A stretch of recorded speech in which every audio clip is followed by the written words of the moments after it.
We've got this Ruger Security-9. This is the compact version. As you can see with my big hands, I can get my pinky on there. With the extra magazine though that doesn't have this little foot on it, I would absolutely not be able to get my pinky on it. We've got about a 3.5 inch barrel, something like that. So it's definitely not the full-size model. It doesn't have a full-size rail on it, but it's big enough that you could get a light on there. Got some very simple sights. Got a couple of white lines and a white dot. They're plastic sights, which is not my preference, but they'll do. They're okay. This is a budget pistol. It's got an engageable thumb safety if you like that sort of thing, or you could pretty much just ignore it. It's got a little hinge doohickey on the trigger like a Glock. It is hammer fired. You probably can't see the hammer in there, but there is a hammer in there. Not striker fired, and so that gives it a slightly different feel. Gives it a very crisp trigger pull. The last time I qualified for concealed carry, I shot a Security-9, not this model, it was the full-size model. I've got quite a bit of trigger time, or a decent amount of trigger time, with the larger model and the original Security-9. And this is the first compact that I've tried, or that I'm going to try. I don't know how I'll like it, but I definitely like the full size. Maybe I shouldn't call it full size because it's about the size of a Glock 19. So mid-size, or maybe that's considered a compact and this is subcompact. I don't know how they call it, but anyway, the larger, the biggest Security-9 that they make. I've got quite a bit of experience shooting one of those, and I like it a lot. The trigger's quite good. I find accuracy quite good. As a poor man's Glock 19, it's outstanding. If you can't afford a Glock 19, well, the Security-9 is an awfully good choice. And this would be closer to something like a Model 26 Glock. And again, sort of the poor man's Model 26 in some ways. This magazine holds, I think it's 13. Oh, excuse me, it's marked for 10. So again, about the same capacity as a Model 26 Glock, and it's about the same size, but it's quite a bit less money. Now, of course, it has a blued finish. If you're going to carry this close to your body, you're going to sweat on it, and that's going to rust, and that's going to be a real pain, a real headache for you, which is one reason I'd recommend the Glock. It has such a robust finish. But if for some reason you need a less expensive pistol, well, this would be a fine one.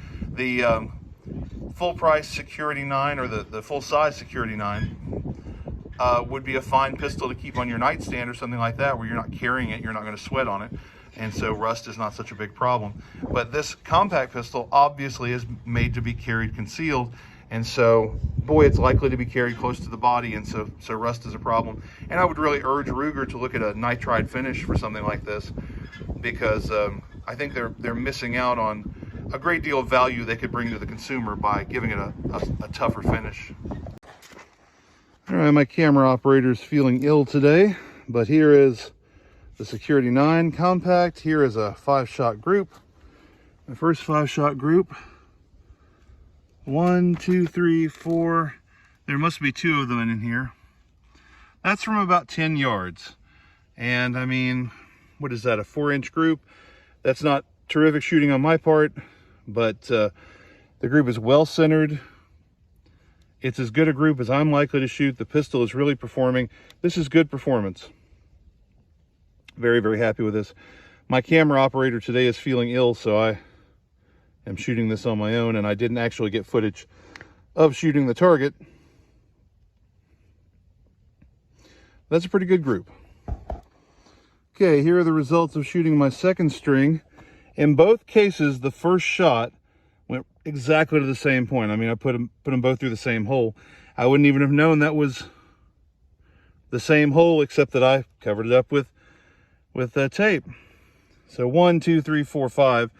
And as you can see, I shot this again from about 10 yards. This group is much lower, and I can't explain that because it's the same pistol and the same ammo.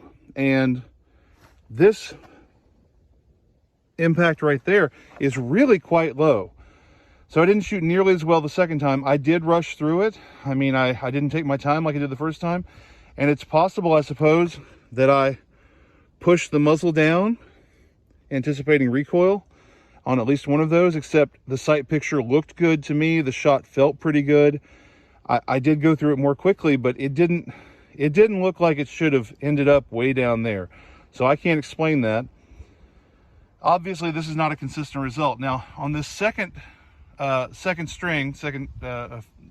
of 5 shots, 5 rounds, I was using a different magazine.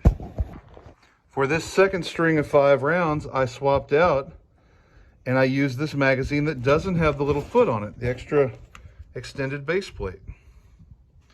So I couldn't get my pinky on the pistol.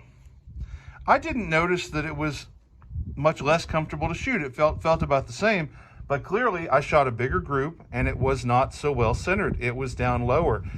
I don't know why that is. Does that have something to do with my grip? I can't say, and I don't want to stand here and shoot the 2 or 3 boxes of ammo it would take to maybe answer that question, but I will say that I much prefer shooting the pistol with this base plate. The feel of it is not terribly different, but obviously the results are different. It would be easier to carry with this smaller base plate.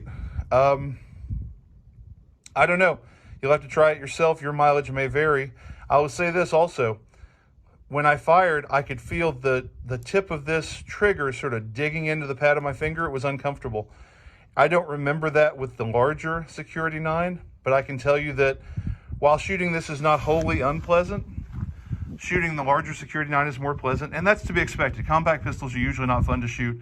I shot a bunch of compact pistols recently on the channel, particularly Rugers, and I don't enjoy shooting them. They usually, they're kind of unpleasant in recoil. This one I thought would be quite bad because it's 9 Luger and it's still a very small light pistol. However, it actually was not bad. It was only a little uncomfortable, not nearly as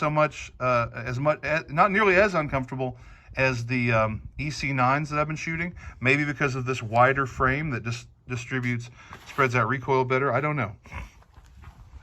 Maybe it's a little heavier, slightly heavier slide. I can't explain it.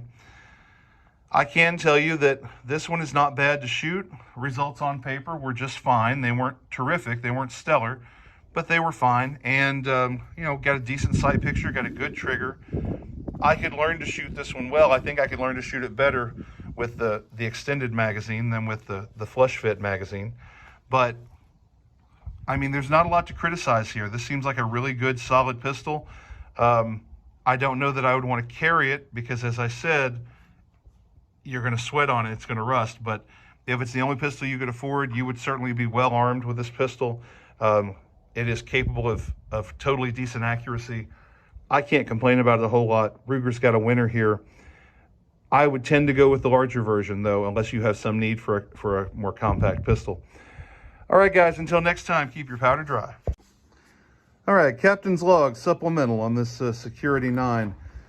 I had a little ammo left over and I had a little time on the range, and I thought, oh, it'd be fun to shoot those clay pigeons down there on the range from about 12 yards, 10, 12 yards, something like that.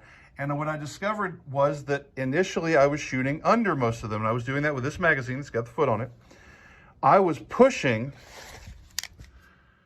that muzzle down unless I really concentrated. If I tried to shoot quickly, I was pushing that muzzle down. I had to slow down and really concentrate, really focus, and squeeze carefully through that trigger and maintain my sight picture. And then this thing shot great. I was absolutely deadly on those clays, but I really had to focus and concentrate. If I let my concentration lapse, I was shooting down under them pretty much every time. So I don't know that that's I don't do that a lot with other pistols, I'll tell you that. It seems to be either it's this pistol or it's a combination of me and this pistol. But this thing, unless I'm very carefully concentrating and focusing, I'm pushing that muzzle down. So you may find that you do the same, I don't know. This pistol is capable of really good accuracy when I focus and do my part, but if I rush through it, this pistol will tell on me. And we can see the aftermath of the clay pigeon massacre here. Initially, I was kind of shooting around them and shooting especially under them, but once I started focusing, I found that I could literally shoot the centers out of them. I went ahead and spared this one. I didn't shoot it again, but on a couple others of these, I was hitting them dead center and just shooting the middle out, and then I kept shooting until I broke them.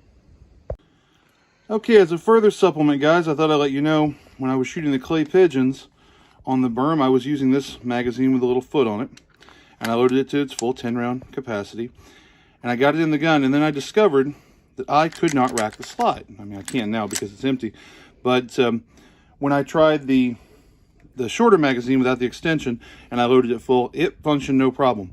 This one with 10 rounds, those of you who've messed with 10-round magazines know that often, well, it's not just 10-round mags, but a lot of magazines, that top round will fit tightly. This one was not particularly tight, and sometimes when you get the magazine full, you won't be able to seat it quite all the way in the pistol. This one seated no problem, but the slide would not retract. And I tried repeating it again later, and I found the same problem.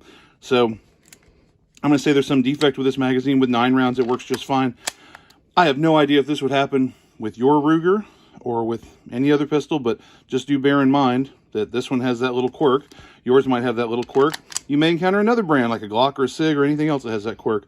So do test your magazines and test them under different conditions, because this one gets awfully cranky when it's full.